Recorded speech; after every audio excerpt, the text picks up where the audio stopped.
안녕하세요. 인문학을 요리하는 남자 인문학 셰프 세범입니다. 우리 앞선 세미나에서는 칸트의 확정조항, 특히 국내법의 이 구성과 관련하여 공화정을 지지하는 입장, 그리고 국제법의 이 시스템과 관련하여 평화 연맹을 지지하는 입장에 대해서 우리가 살펴보았습니다. 자, 그래서 제가 이번 세미나부터는 칸트 선생님께서 지지하는 그 평화 연맹이라고 하는 부분이 평화 조약과는 어떠한 차이가 있는지 확인하는 시간을 갖도록 하겠습니다. 자, 그래서 제가 두 번째 확정 조약은 결국 평화 연맹을 지지하는 입장인데, 평화 연맹과 평화 조약 사이에는 어떠한 차이가 있습니까? 이렇게 여쭈었더니, 자, 칸트 선생님께서 평화 조약은 이해관계가 맞는 몇몇의 개별 국가들 사이에 이루어지는 합의입니다. 그러니 그 평화 조약의 효력은 조약에 관여하지 않은 국가로까지 미치지 못합니다. 결국 조약에 참여한 국가와 그렇지 않은 국가 사이에 전쟁의 가능성은 여전히 남아 있는 셈이죠. 자, 따라서 영구 평화는 국제사회의 모든 국가가 전쟁 종식에 합의할 때 비로소 가능합니다. 특히 전쟁 종식의 실효성과 관련하여 휴전조약은 평화조약보다 더 빈약한 시스템입니다. 그저 전쟁을 일시적으로 잠시 중단한다는, 즉 휴전조약은 언제든 전쟁을 재개할 수 있다는 것을 암시합니다. 제가 원하는 것은 잠정적으로 전쟁이 중단된 상태가 아닌 영구적인 평화입니다. 자, 그래서 우리 칸트 선생님은 평화연맹과 평화조약 그리고 휴전조약을 구분하고 있습니다. 앞서 언급드린 것처럼 평화연맹은 모든 개별 국가들이 이 전쟁에 종식하기로 합의하는 것입니다. 자, 그래서 전쟁에 종식하고 합의하기로 하는 국가가 모든 개별 국가에 다 해당이 됩니다. 이 파란색으로 제가 체크한 이 모든 개별 국가가 전쟁에 합의하기로 약속을 하는 것이죠. 우리는 이제 서로 무력을 내려놓고 영원히 전쟁을 종식하기로 합의하는 것입니다. 반면에 평화 조약이라고 하는 것은 모든 개별 국가들 사이에 전쟁 모든 개별 국가들 사이에 이루어지는 합의가 아니라 몇몇 개별 국가들 사이에 전쟁을 종식하기로 합의하는 것이죠. 그래서 예를 들면 어, 이 개별 국가들 중에서 어, 일부 국가들, 자, 이 파란색으로 제가 체크한 부분에 해당하는 국가들이 전쟁을 종식하기로 합의했다고 합시다. 그러면 이 전쟁에 종식하기로 한 이 평화 조약은 모든 개별 국가들이 전쟁 종식에 합의하는 것이 아니라, 평화 조약은 몇몇 개별 국가들 사이에 이루어지는 전쟁 종식과 관련한 합의입니다. 그러니 즉 이 파란색 영역에 해당되는 국가들끼리는 전쟁 종식에 합의했기 때문에 전쟁이 일어날 가능성이 낮지만, 합의하지 않은 이 전쟁에 종식하기로 한 전쟁 종식에 합의한 개별 국가들과 그렇지 않은 그렇지 않은 이 국가들 사이에는 다시 무력 분쟁이 발생할 수 있는 셈이죠. 따라서 어, 평화 연맹보다 훨씬 낮은 수준에 있는 것이, 즉 영구 평화의 가능성과 관련하여 평화 연맹보다 낮은 가능성이 있는 것이 평화 조약이라고 우리가 할 수가 있어요. 자, 그런데 이 평화 조약보다 영구 평화에 다가가기에 더욱 거리가 먼 조약이 바로 휴전 조약입니다. 휴전 조약은 전쟁 종식에 합의하는 것이 아니라 전쟁을 일시적으로 잠시 중단하는 것이죠. 예를 들면 우리 남한과 북한의 경우 현재 휴전 상태입니다. 즉 남한과 북한은 전쟁을 일시적으로 잠시 중단하고 있는 상태입니다. 그러니 언제든지 다시 전쟁이 재개될 수가 있다는 것을 암시하는 셈이죠. 자, 그러니 평화 조약보다 훨씬 더 국제적 분쟁의 가능성이 높다 이렇게 볼 수가 있습니다. 자, 그러니 정리하자면 영구 평화와 가장 영구 평화를 실현하기에 가장 가까이 가 있는 시스템은 평화 연맹이라고 할 수 있고 평화 연맹보다 거리가 먼 시스템은 평화 조약이라고 할 수가 있고 조약보다 훨씬 더 거리가 먼 시스템은 바로 휴전 조약이다 이렇게 볼 수가 있습니다. 자, 그래서 칸트 선생님은 모든 개별 국가가 서로 무력을 내려놓고 영원히 전쟁을 하지 않기로 전쟁 종식에 합의하는 평화연맹 시스템을 두 번째 확정조항으로 강조하고 있다 이렇게 볼 수가 있습니다. 자, 이어서 세 번째 확정조항은 어떠한 방식으로 지속 가능한 평화에 기여합니까? 여쭈었더니 자, 칸트 선생님께서 자, 확정조항 3과 관련하여 세계시민법은 보편적 환대 혹은 우호의 조건을 지향합니다. 자, 보편적 환대의 조건에 따르면 특정 국가에 진입한 외국인 혹은 이방인은 적으로 취급받지 않을 보편적 권리를 지닙니다. 자, 우리 확정조항 세 번째는 세계시민법과 관련된 것인데, 즉 낯선 이방인, 외국인을 어떻게 대우할 것인가 이와 관련하여 칸트 선생님은 적으로 취급하지 않고 친구로 맞이해야 된다 입장을 취하고 있습니다. 자, 이러한 입장을 보편적 환대의 조건이다 이렇게 볼 수가 있습니다. 자, 그래서 제가 칸트 선생님께 그러면 결국 보편적 환대의 조건은 언제 어디서나 인간이 수단이 아닌 목적으로 대우받는 도덕법칙과 서로 통합니까? 이렇게 여쭙습니다. 그렇죠?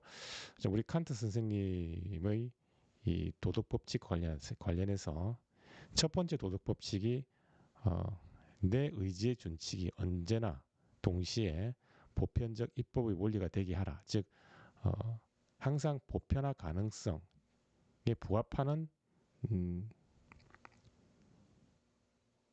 준칙을 마련하라는 입장이고 즉 보편성을 강조하는 것이죠. 두 번째 도덕법칙이 칸트 선생님께서는 인간을 수단이 아닌 목적으로 대우하라는 입장입니다. 그 두 번째 법칙과 상통하느냐 이렇게 여쭈었더니 칸트 선생님께서 자, 그렇습니다. 낯선 이방인을 적이 아닌 친구로 대하는 것 나에게 이익이 되면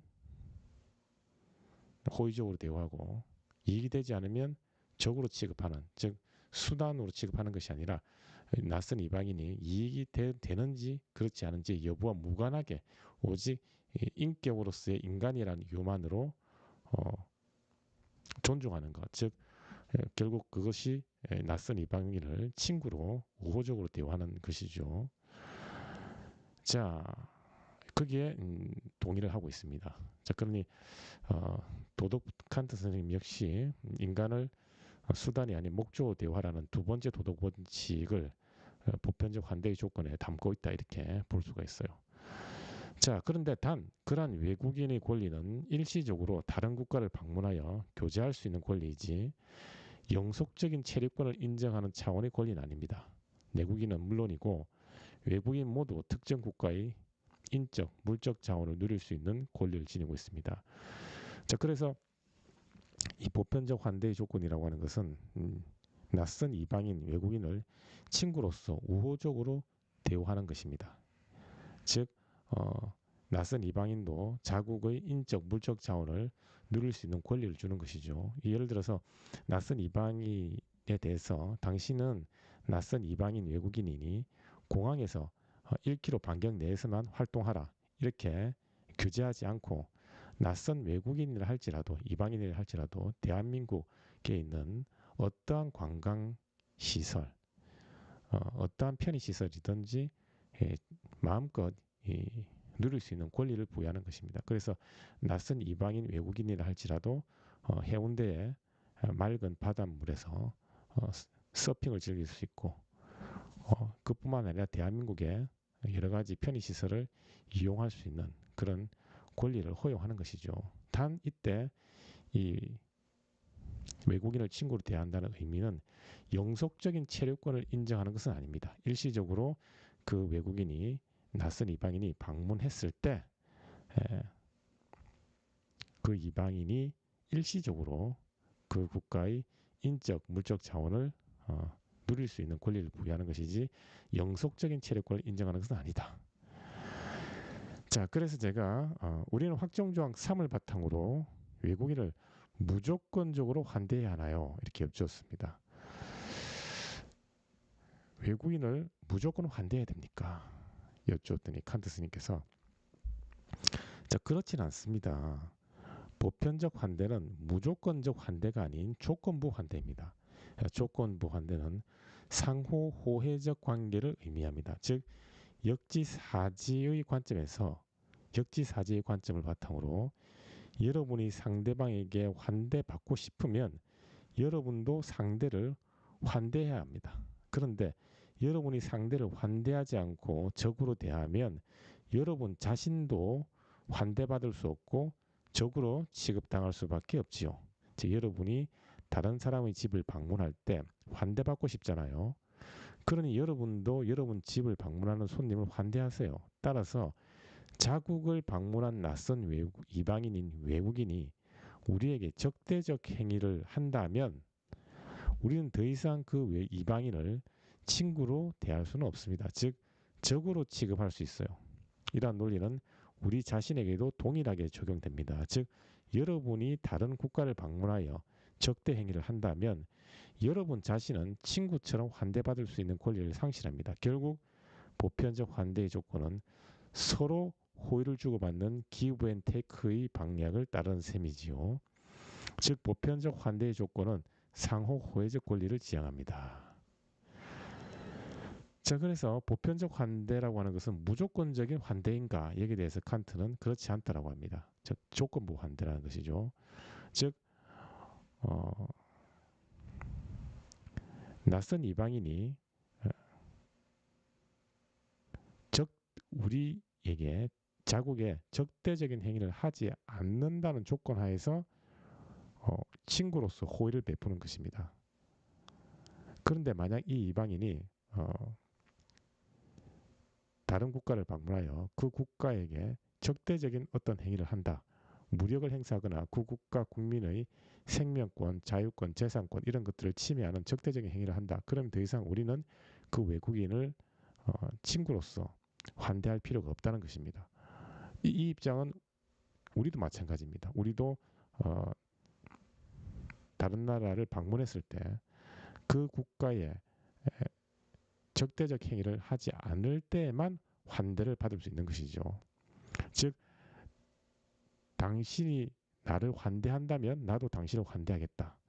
당신이 나를 친구로 대우한다면 나도 친구로서 호의적으로 대우하겠다. 단 당신이 나를 적으로 취급한다면 나에게 적대적 행위를 한다면 나도 당신을 더 이상 환대하지 않고 적으로 취급하겠다라는 것이죠. 자, 그러니 결국 보편적 환대라고 하는 것은 낯선 이방인이 우리를 친구로 대하든 적으로 취급하든 그것과 무관하게 무조건 환대하는 것이 아니라 그 이방인이 우리에게 적대적 행위를 하지 않는다는 전제 하에서만 친구로 호의적으로 대하는 것입니다. 그러니 보편적 환대라고 하는 것은 무조건적 환대가 아닌 조건부 환대라고 볼 수가 있지요. 그래서 보편적 환대의 조건을 낯선 이방인의 낯선 이방인이 친구로 다가오느냐 적으로 다가오느냐와 무관하게 무조건 그 이방인을 환대하는 무조건 환대의 의미하는 거리가 있다라고 볼 수가 있어요. 자, 그래서 이 보편적 환대는 조건부 환대를 지향하기 때문에 결국은 상호 호혜적 권리를 따른다 이렇게 볼 수가 있는 셈이죠.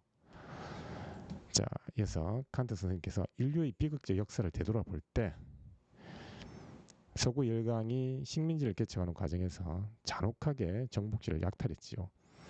이러한 행태는 상호 호혜적 권리를 지향하는 보편적 환대의 조건에 어긋납니다. 그래서 끊임없는 불신과 전쟁을 초래할 뿐입니다.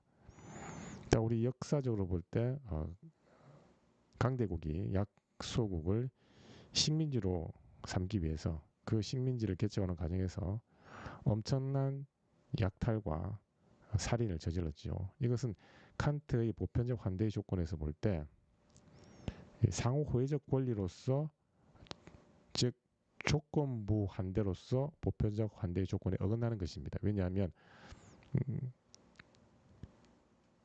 약소국을 방문한 강대국의 이방인이 친구가 아닌 적으로 돌변을 했지요. 그러니 더 이상 이와 같이 적으로 돌변한 낯선 이방인에 대해서는 친구로 대우할 필요가 없는 것입니다. 자, 그러니 이 낯선 이방인이 친구가 아닌 적으로 다가오는 즉시 상호 호의적 권리를 만족시키지 못하기 때문에 결국 보편적 환대의 조건을 위배하게 되는 셈이죠. 이렇게 보편적 환대의 조건을 위배하는 순간, 즉 상대방이 나에게 친구가 아닌 적으로 다가오는 순간 우리도 그 상대방을 친구가 아닌 적으로 취급해야 하기 때문에 결국은 이 보편적 환대의 조건, 즉 조건부 환대로서 상호 호혜적 권리를 지향하는 보편적 환대의 조건을 위배하면 결국은 끊임없는 전쟁과 불신으로 이어진다, 이렇게 볼 수가 있습니다. 자, 이어서 나아가서 보편적 환대의 조건은 사실상 인간을 수단이 아닌 목적으로 대우하라라는 도덕 법칙과 일맥상통합니다. 여기서 인간은 인격으로서 인간입니다. 인격으로서 인간은 타인을 자신의 동물적 경향성을 만족시키기 위한 수단으로 취급하지 않지요.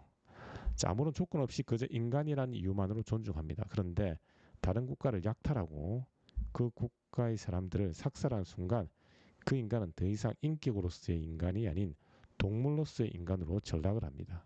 동물로서의 인간을 존중할 필요가 없지요. 자, 따라서 자국을 약탈하고 자국의 사람들을 학살하는 행위를 일삼는 인간에 대해서는 응징할 수 있습니다.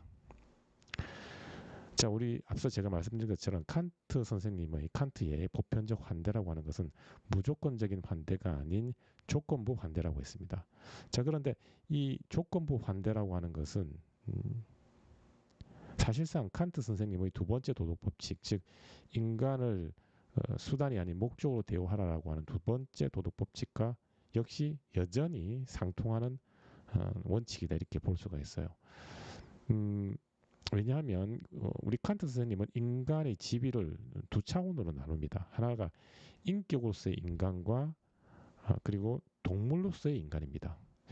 인격으로서의 인간은 스스로 도덕 법칙을 정하고, 물론 여기 도덕 법칙은 동물적 경향성을 이겨내는 그러한 과정을 통해서 마련된 누구나 동의할 수 있는 보편적 도덕 법칙이지요. 그러니 사실상 이 도덕 법칙이라고 하는 것은 동물적 경향성을 극복하는 원리라고 볼 수 있어요. 동물적 경향성, 즉 본능과 이기심, 욕구에 굴복하는 본능, 이기심, 욕구만을 따르는 그러한 동물적 경향성을 극복하는 원리가 바로 도덕 법칙인데, 이러한 도덕 법칙을 인간은 스스로 정하고 그 법칙을 스스로 따를 수 있다라고 봅니다. 바로 그러한 인간을 칸트 선생님은 인격으로서의 인간으로 분류를 합니다. 그러니 여러분도 인격으로서 인간이 되려면 동물적 경향성을 잘 극복하는 인간이 되면 인격으로서의 인간이라는 지위를 얻을 수 있는 거예요. 그런데 또 다른 인간으로서의 지위 중에 하나가 바로 동물로서의 인간입니다. 동물로서의 인간은 동물적 경향성을 극복하지 못하는 것입니다. 동물적인 본능, 이기심, 이러한 것들을 그대로 따르는 인간을 동물로서의 인간이라고 규정을 합니다. 자, 그런데 칸트가 목적으로 대우할 가치가 있는 인간은 동물로서의 인간이 아닌 인격으로서의 인간만을 칸트는 목적으로 대우할 가치가 있다고 봅니다. 그래서 인간을 수단이 아닌 목적으로 대우하라라고 할 때 그 인간은 동물로서의 인간이 아닌 인격으로서의 인간입니다. 그런데 그 인간이 동물적 경향성만을 따르는 동물로서의 인간으로 전락하면 다른 국가를 정복하고 그 국가 국민의 생명권, 자유권, 재산권을 함부로 훼손시키고 결국 그것은 동물로서의 인간으로 전락하는 것이죠. 이때 그러한 인간에 대해서 우리는 더 이상 존중할 필요가 없다는 것입니다. 그러니 낯선 이방인이 적으로 다가오는 순간 우리는 더 이상 그 이방인에 대해서 친구로서 호의적으로 대우할 필요가 없다는 조건부 환대라고 하는 원칙에 부합하는 것이죠. 그러니 이 칸트 선생님의 조건부 환대로서의 보편적 환대는 결국은 인간을 수단이 아닌 목적으로 대우하라라고 하는 도덕 법칙이 담고 있는 그 인간의 의미, 즉 인격으로서의 인간이냐, 동물로서의 인간이냐에 따라서 어떻게 인간을 대우하는가라고 하는 그러한 칸트 선생님 입장과 여전히 상통하고 있다. 이렇게 결론을 내릴 수 있습니다.